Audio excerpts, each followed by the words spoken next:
Hello everybody, welcome back to another video and hope everybody had a great President Day's weekend. So last weekend we have about 4 wide releases and they are Sonic the Hedgehog, Fantasy Island, The Photograph, and Downhill. Let's see how those movies did at the box office. Alright, so let's start off with the top movie of the weekend, which is surprisingly Sonic the Hedgehog. This movie pulled in about 58 million. 3 days, we're going by the 3-day figures here. I believe in 4 days it grossed 70 million. So this is a movie that I say couldn't probably do that well. I say it will probably open to somewhere between 15 to 20 million because, hey, you know, of that disastrous first movie trailer that came out which stars a ghastly or a widely panned model of Sonic, which with the fur, with the hairy furs and the teeth and the look, it just doesn't look like Sonic the Hedgehog that people know and love, right? And the trailer was widely criticized for that character model. The movie saw Jim Carrey, Ben Schwartz, and James Marsden. Surprisingly, reviews for this movie was quite good, 64% on the tomato meter and a cinema score. So with this opening, Paramount Pictures dodged a bullet right there because it could turn out disastrous if it opened anywhere where I had it, about 15 to 25 million, right? Because the budget for this movie is around 95 million and could cost more with the redo of the character model for Sonic. Okay, so domestically it has grossed 70 million so far, and overseas it pulled in an additional 43 million for a worldwide total of 113 million. So we'll see how Sonic the Hedgehog does in its second weekend, because if it is able to keep the momentum, then it could have a good time at the box office. If not, then it's too soon to say that Sonic the Hedgehog is out in the clear. Alright, let's move on to number 2, which is Birds of Prey. This is a spin-off of the Suicide Squad movie focused on Margot Robbie's Harley Quinn and her merry bands of misfits. So in the second weekend, the movie dropped about 48% to pull in 17.3 million. Domestic growth so far is about 62 million, and overseas it pulled in 84 million for a worldwide total of 145 million. This is a movie that has a lot of potential, right? It's well reviewed, 79% on the tomato meter.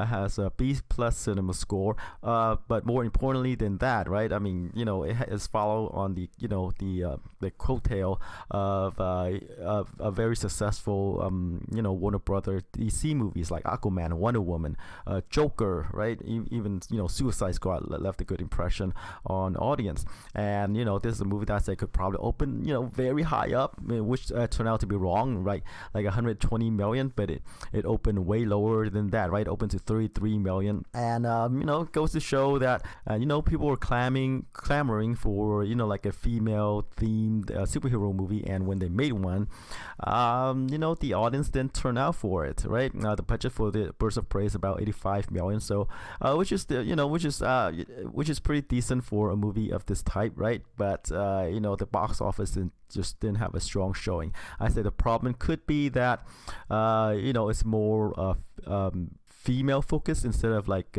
teen boy focus, more girly stuff instead of like action stuff that the guys like. So I guess that could be part of the reason where I guess the guys stay home and most of the audience for this movie are female. Alright, number 3 is one of the new releases last weekend, and that is the horror themed Fantasy Island. I believe it is still based on the TV series of the same name, right, with Ricardo Montalban on the TV show. I don't think he's here, but Mr. Rourke is here. In this opening weekend it pulled in about 12.4 million, and domestic gross so far is about 14 million, and overseas it pulled in an additional 7.6 million for a worldwide total of about 22 million. Poorly reviewed, 10% on the tomato meter and a C- cinema score. So that 10% is pretty low even by horror movie standards, right? Those movies tend to range maybe in the 20 to 40% range, right? But anything below that is actually pretty poor. But the movie is cheap to make, 7 million budget, and it's already there. Having said that, right, this 12.4 million opening is a coup for it's another coup for Blumhouse Pictures. Jason Blum and his low budget horror movies that makes bank at the box office. So this is a movie I say could probably pull in about 10 million last weekend. but it pulled in higher than that, 12.4 million, and by just 7 million. So it's going to continue, even if it dropped like more than 50%. It's all gravy from here. All right, number 4 is the romance movie, The Photograph. It's well reviewed, 73% on the tomato meter, B plus cinema score.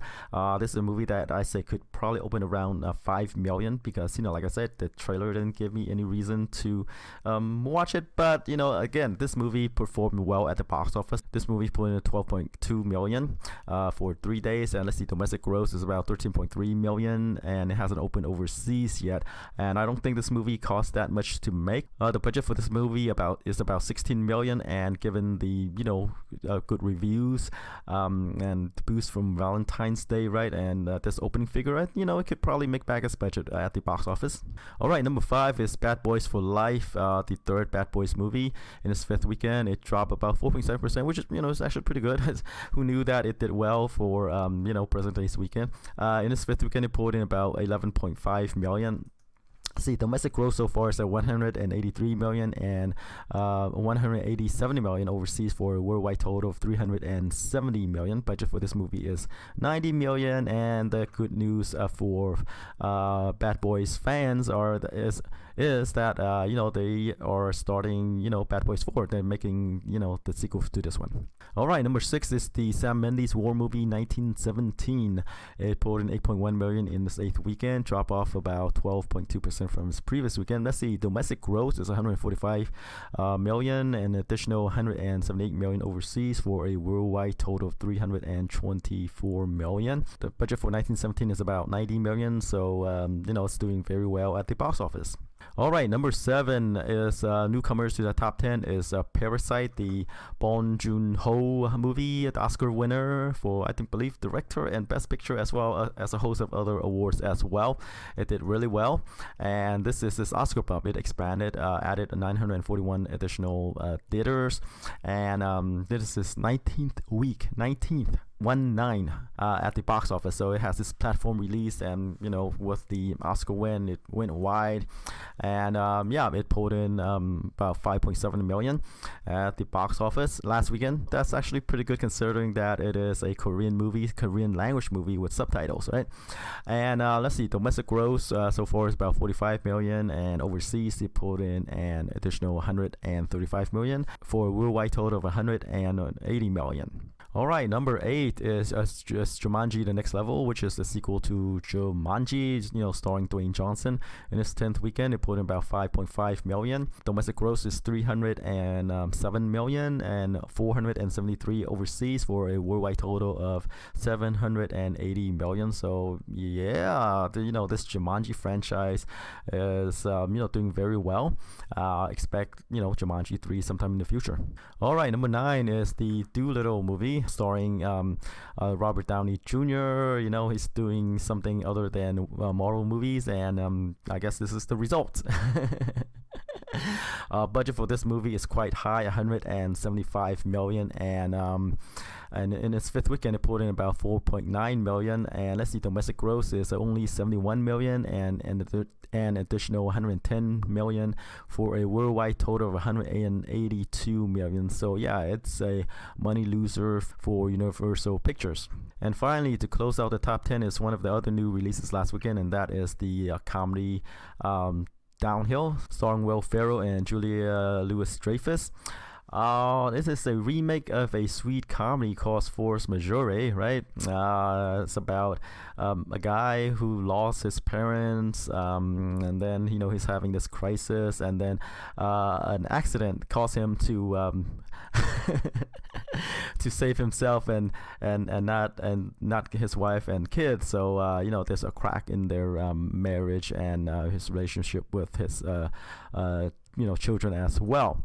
Reviews wise, it's not that well reviewed, 41% on the tomato meter and a D cinema score, so not good reviews there, but it managed to pull in 4.6 million at the box office, right, and in its opening weekend. And I guess that is due to the star power of Will Ferrell and Julia Louis-Dreyfus.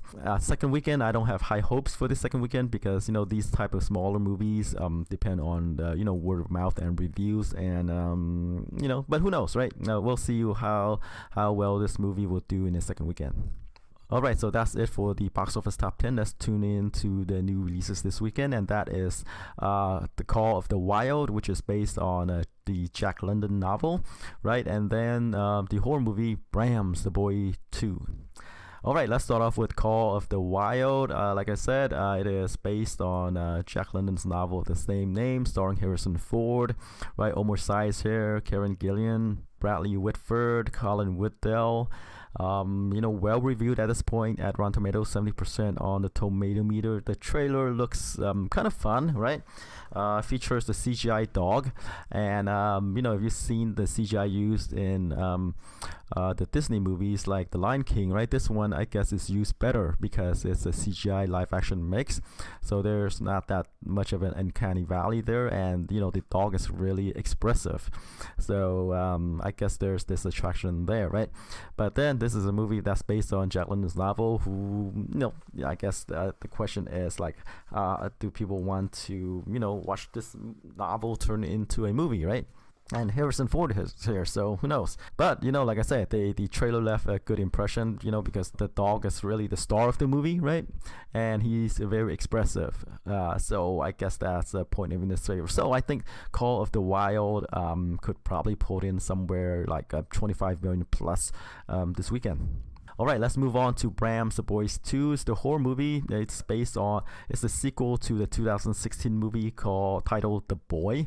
I don't know why they call him Brahms, The Boys 2, but I guess the boy is too generic.